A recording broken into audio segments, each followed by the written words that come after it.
We are going to start some numericals and its solution from electrostatic chapter. Electrostatics related to Coulomb's law.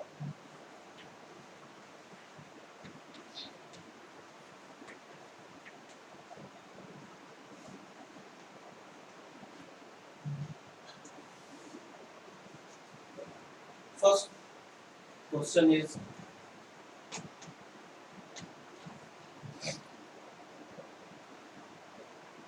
Minus q charge particle एक circle के centre पे है और plus q constant speed से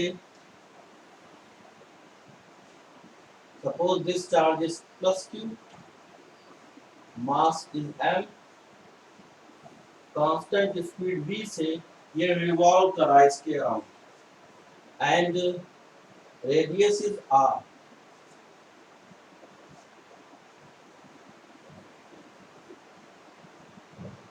ये इसको attract करेगा और ये इसको अट्रैक्ट करेगा distance between them is r find time taken to complete one revolution of this charge to find time period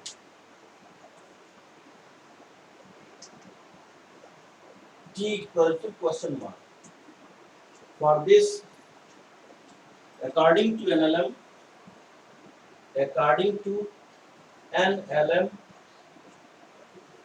total force acting on this charge is equal to mass into acceleration. Total force mean plus q charge and minus q charge both are attract to each other. So this is attracting force k q into q upon r square equal to mass into acceleration. Acceleration is centripetal acceleration. mv square by r. This cancel out. So from this we will find the velocity kq square upon r equal to mv square v square equal to kq square by mr. So v equal to under root kq square upon mr. This is orbiting velocity. Speed distance time में relation होता है speed equal to distance upon time तो time period equal to time taken to complete one revolution distance is 2 pi R and speed is v v की value इसमें put करेंगे 2 pi R v equal to under root kq square upon mr. This will become t equal to 2 pi r under root mr upon under root kq square. This is time period of charge plus q.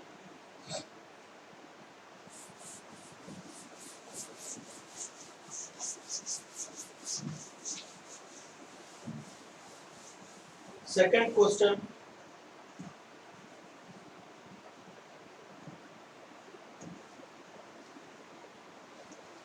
एक regular hexagon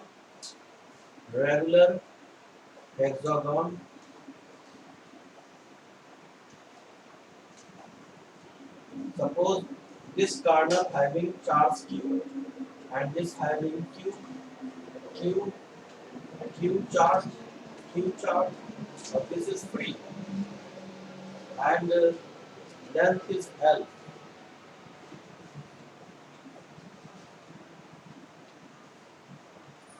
और इसके centre पे एक charge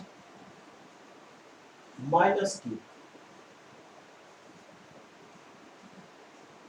तो net force on this charge find net force, find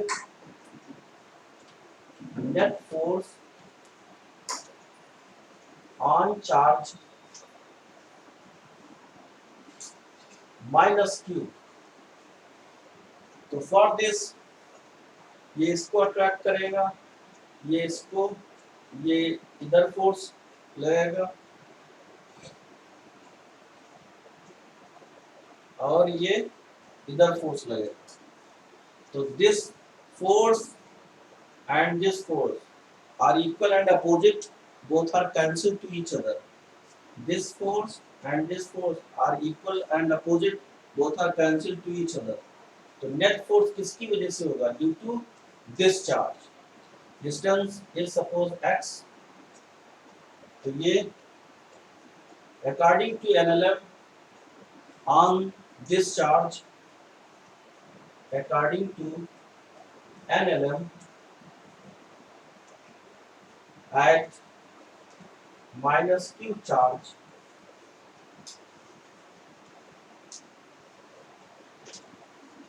total force acting on this charge summation F mass into acceleration, ये तो rest position में है तो एक्सीलरेशन 0 हो जाएगा, तो F फाइंड करना होगा। तो F की वैल्यू क्या हो जाएगी? F की वैल्यू कैसे फाइंड करेंगे? Total force F equal to k q square by x square, ये हो जाएगा। ये सुपरपोजिशन थ्योरम से रिलेटेड।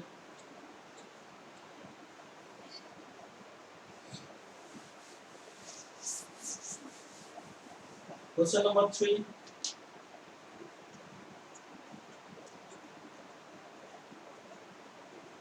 एक सर्कल है, उसके सेंटर में माइनस q चार्ज और इसके अराउंड, इसके चारों तरफ 3 चार्ज पार्टिकल रखे हुए हैं, q and q, 3 charge particle. Radius of this circle is r, ये भी r हो जाएगा और ये भी r हो जाएगा। देखिए इसका डिस्टेंस, इसका कोई पोजीशन फिक्स नहीं है चार्ज पार्टिकल का, तो ये भी पॉजिटिव, ये भी पॉजिटिव, एक दूसरे को रिपल करेंगे, तो मैक्सिमम जितना डिस्टेंस हो सकता है उतना रिपल्सन होगा। तो दिस डिस्टेंस इज दिस, और ये जितना रिपल्सन हो सकता है मैक्सिमम वो होगा, और ये इसके बीच का डिस्टेंस ये हो जाएगा। तो ये v वेलोसिटी से मोशन कर रहे हैं, v velocity, v constant velocity से मोशन कर रहे हैं, इसका डायरेक्शन चेंज हो रहा है, तो v कांस्टेंट वेलोसिटी से मोशन कर रहा है, वही चार्ज पार्टिकल। अब आपको v की वैल्यू फाइंड करनी है, इसके लिए हम क्या करेंगे, ये इक्विलैटरल ट्रायंगल शो करेगा, तो इसकी वैल्यू √3r हो जाएगी, इसकी वैल्यू भी √3r और ये भी √3r हो जाएगा। अब इसको फोर्स के टर्म में लिख देते हैं, तो ये चार्ज पार्टिकल इस चार्ज को रिपेल करेगा, तो उस कंडीशन में इसका डायरेक्शन इधर, इसका डायरेक्शन इधर, this is F, this also F, और ये इसका डायरेक्शन सपोज ये इधर माइनस q चार्ज, और इसके बीच में जो एंगल होगा दिस इज 60 डिग्री, और ये इसको 30 में डिवाइड करेंगे, इसको 30 डिग्री। तो इसको दो तरीके से सॉल्व कर सकते हैं, एक तो लैमिस थ्योरम। लैमिस थ्योरम क्या होता है, this force upon sine of angle between them, this force upon sine of angle between them, this force upon sine of angle between them. ये लैमिस थ्योरम यूज करके भी solve कर सकते हैं। Net force की वैल्यू फाइंड कर सकते हैं, इस चार्ज पार्टिकल पर नेट फोर्स कितना लगेगा, और हम इससे भी कंपोनेंट में ब्रेक करके भी सॉल्व कर सकते हैं।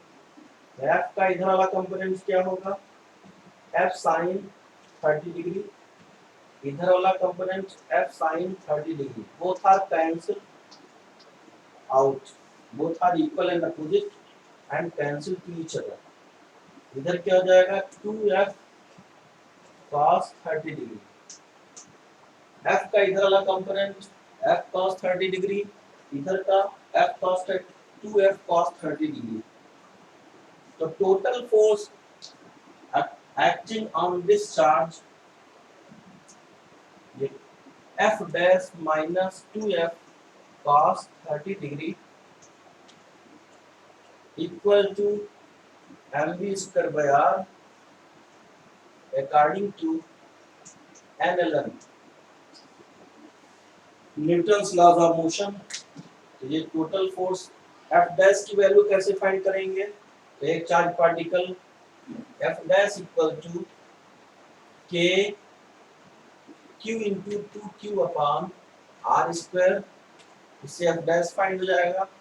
f की वैल्यू कैसे फाइंड करेंगे, तो f equal to k q square by r square, value find करेंगे, वैल्यूज को पुट करेंगे, सॉल्व करेंगे, तो नेट फोर्स की वैल्यू, वेलोसिटी की वैल्यू फाइंड हो जाएगी।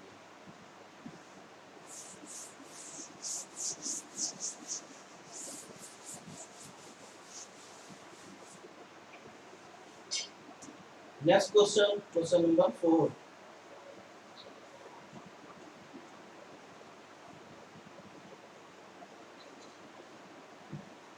स्टेबल, ये इक्विलिब्रियम से रिलेटेड हम क्वेश्चन बताने जा रहे हैं आपको। इक्विलिब्रियम से रिलेटेड वन क्वेश्चन, ये सपोज यहाँ माइनस क्यू चार्ज, इस जगह माइनस क्यू चार्ज, और ये एक्स एक्सिस है, ये वाई एक्सिस। तो डिस्टेंस बिटवीन देम इज, यहाँ ये 0 0 कोऑर्डिनेट्स का है, और यहाँ charge Q, distance between them is, suppose distance between them is a, और दिस आल्सो ए। तो एक्स एक्सिस पर ये जो चार्ज पार्टिकल है, ये इसको एक फोर्स इधर लगेगा, ये अट्रैक्ट हो जाएगा इधर, तो this charge is 1 and this is 2, तो F1 एंड ये F2 की वैल्यू, और ये हो जाएगा F1, तो F1 equal to F2, this shows equilibrium position of this charge. अब इसको हम, इस चार्ज को थोड़ा डिस्प्लेस कर देंगे, अगर हम डिस्प्लेस कर दें इस साइड में, तो ये चार्ज इस साइड में आ जाएगा, तो वो क्या शो करेगा कि ये इसके बीच में जो फोर्स होगा, इसके बीच में डिस्टेंस डिक्रीज होने से फोर्स की वैल्यू इंक्रीज हो जाती है, तो फोर्स इंक्रीज हो जाएगा, और इधर फोर्स की वैल्यू कम होगी इससे, तो F2 is greater than F1, ये फोर्स हो जाएगा। उस कंडीशन में ये अनस्टेबल होगा। अनस्टेबल जैसे ये यहाँ कोई चार्ज पार्टिकल है, इधर से फोर्स लग रहा है F, तो ये तुरंत नीचे की तरफ आ जाएगा, हाईली अनस्टेबल पोजीशन होगा ये along x axis, highly unstable along x axis। and next, अगर इस चार्ज को हम ऊपर की तरफ डिस्प्लेस करते हैं, सपोज यहाँ distance between them is y, तो ये इसको अट्रैक्ट करेगा, और ये इसको अट्रैक्ट करेगा, ये, तो इसके बीच में दो कंपोनेंट्स होंगे, एक तो फोर्स का इधर वाला कंपोनेंट और एक इधर वाला कंपोनेंट। तो फोर्स की वैल्यू सेम है, minus Q charge distance same है, तो फोर्स भी सेम होगा। तो ये सपोज ये F1 एंड F2, तो both are equal and opposite. F1 ये सपोज एंगल इज थीटा, तो F1 cos थीटा और F2 cos थीटा, तो ये इक्वल एंड अपोजिट, ये कैंसिल आउट, तो ये इधर इससे ये कंपोनेंट F1, तो इसमें दो फोर्स, एक तो इधर की तरफ लगेगा F1 sin theta and F2 sin theta। तो इसके ये F1 plus F2 sin theta ये हो जाएगा। तो इससे क्या, ये हाईली स्टेबल कंडीशन होगा। इस तरीके से होगा, जैसे अगर कोई चार्ज पार्टिकल है उसको इधर से डाला जाता है इधर, तो ये हाईली स्टेबल कंडीशन होगा। तो ये हमने इक्विलिब्रियम से रिलेटेड एक क्वेश्चन बताया। Next most important question is question number 5। इसमें क्या करते हैं,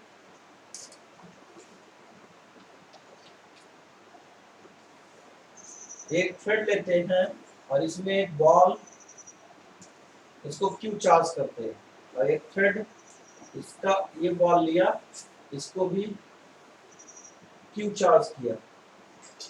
spherical conducting ball, angle is theta, angle between them is theta. तो इसके ऊपर एक फोर्स लगेगा इस डायरेक्शन में, टेंशन, और ये डाउनवर्ड डायरेक्शन में इसका वेट होगा।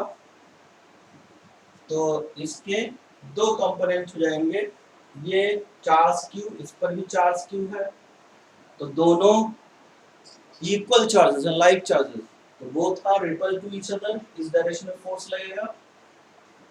और टी का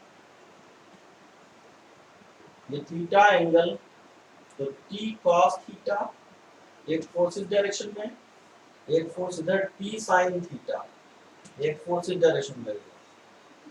तो इसमें ये जो सिस्टम है, इस सिस्टम को, इसका डेंसिटी, सपोज इस बॉडी का डेंसिटी, उसका डेंसिटी रो है, इस होल सिस्टम को हम एक ऐसे लिक्विड, ऐसे मीडियम में इसको डुबो देते हैं जिसका डेंसिटी सिग्मा। तो उस कंडीशन में उस मीडियम का डाइलेक्ट्रिक कांस्टेंट के फाइंड करना, डाइलेक्ट्रिक कांस्टेंट के,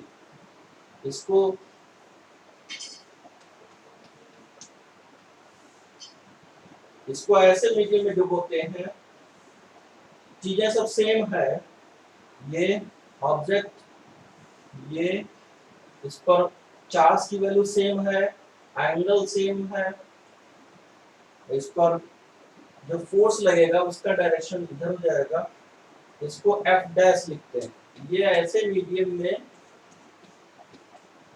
इसका मीडियम का जो डेंसिटी वो सिग्मा, मीडियम की डेंसिटी सिग्मा।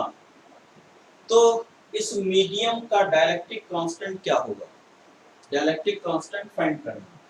इसके लिए हम क्या करेंगे,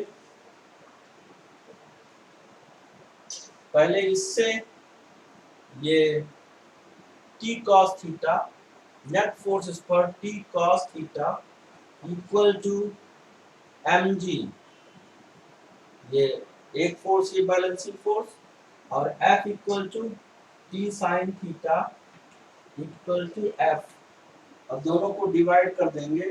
this is first equation, this is second equation, अब दोनों को डिवाइड करेंगे तो tan theta equal to F by mg, ये एक इक्वेशन मिल जाएगी। और जब हम इसे एक ऐसे मीडियम में डुबोएंगे जिसका डेंसिटी सिग्मा है, तो उस कंडीशन में इस पर जो फोर्स लगेगा वो एफ डैश, इधर जो फोर्स लगेगा इस वो टेंशन टी, इसके डाउनवर्ड डायरेक्शन में mg, टी का इधर वाला कंपोनेंट टी, इधर वाला कंपोनेंट टी cos थीटा, इधर वाला कंपोनेंट टी sin थीटा, ये हो जाएगा। और इससे जो नेट फोर्स इस पर है वो कितना लग रहा है, एफ डैश की वैल्यू क्या होगी, आप जानते हैं, आपने सॉल्व किया था कि जो इलेक्ट्रोस्टैटिक फोर्स होता है वो किसी मीडियम में और वैक्यूम में, दोनों में ये डिफरेंस होता है F dash equal to F by K. तो उस कंडीशन में इसके ऊपर जो फोर्स लगेगा टी कॉस थीटा, और ये एफ डैश इस साइड में, तो एफ डैश इक्वल टू इसके ऊपर एक फोर्स और लगेगा, वो बॉयंट फोर्स इस लिक्विड की वजह से इसके ऊपर लगेगा।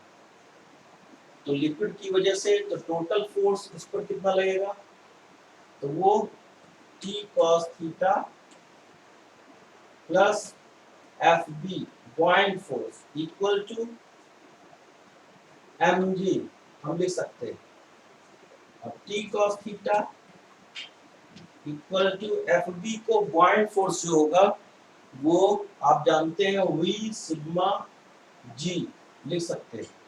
सिग्मा क्या है, density of this liquid, density of this liquid.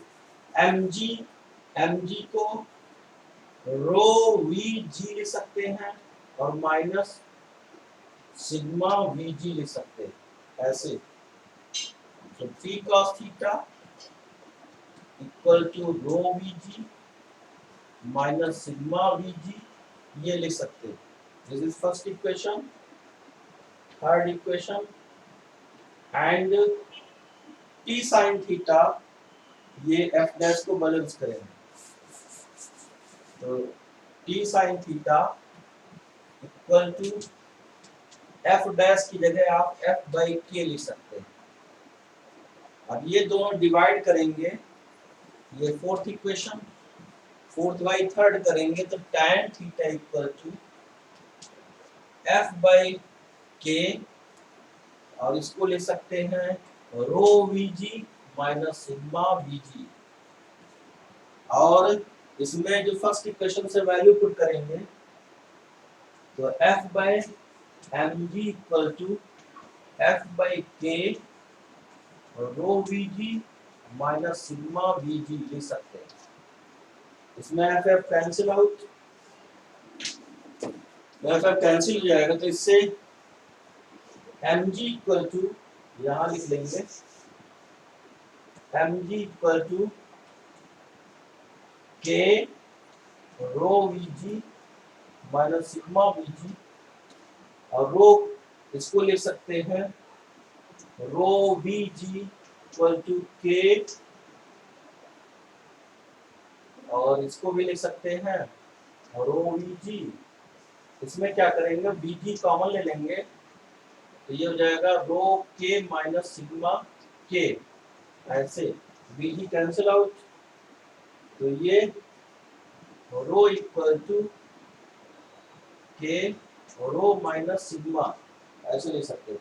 तो K equal to rho by rho minus sigma, ये ले सकते हैं। This is answer. तो हमने नेक्स्ट टॉपिक आपका इलेक्ट्रिक फील्ड, तो नेक्स्ट लेक्चर इलेक्ट्रिक फील्ड हम बताएंगे।